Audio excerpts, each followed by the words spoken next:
Telangana assembly ఎన్నికల సందర్భంగా కాంగ్రెస్ రైతులకు రుణమాఫీ హామీ ఇచ్చింది.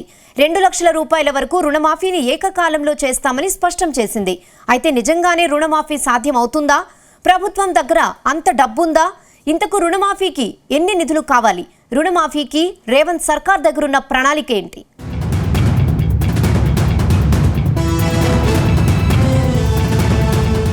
తెలంగాణలో రైతు రుణమాఫీ వ్యవహారంపై చర్చ జరుగుతోంది.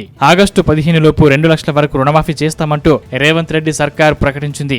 దేవుళ్లపై ఒట్టు వేసి మరీ సీఎం రేవంత్ రెడ్డి పదే ఇదే మాట చెబుతున్నారు. రైతులకు హామీ ఇచ్చామని, హామీని ఖచ్చితంగా అమలు చేసి తీరుతామని స్పష్టం చేశారు.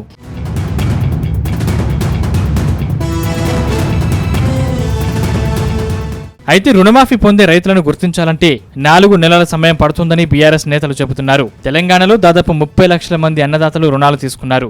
2 లక్షల చొప్పున మాఫీ చేస్తే దాదాపు 32,000 కోట్ల రూపాయల నిధులు అవసరమని అధికారులు అంచనా వేస్తున్నారు. ఇంత పెద్ద మొత్తంలో రైతు రుణమాఫీకి నిధులు కేటాయిస్తే ఇతర పథకాలకు నిధుల కొరత ఉండే అవకాశం ఉందన్న వాదనలు తెరపైకి వస్తున్నాయి.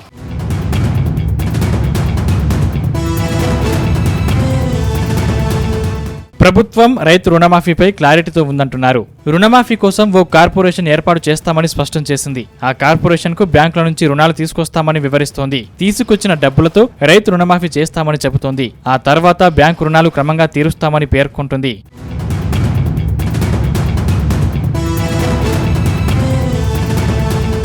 బీఆర్ఎస్ 1 లక్ష రుణమాఫీ చేస్తామని చెప్పి 5 ఏళ్లలో అందరికీ చేయలేదని, కాంగ్రెస్ మాత్రం ఇచ్చిన మాట నిలబెట్టుకుంటుందని ఆ పార్టీ నేతలు చెబుతున్నారు. అటు రైతు రుణమాఫీపై కాంగ్రెస్ బీఆర్ఎస్ నేతల మధ్య మాటల యుద్ధం జరుగుతోంది. ఈ వ్యవహారం సవాళ్లు ప్రతి సవాళ్లు వరకు వెళ్లింది.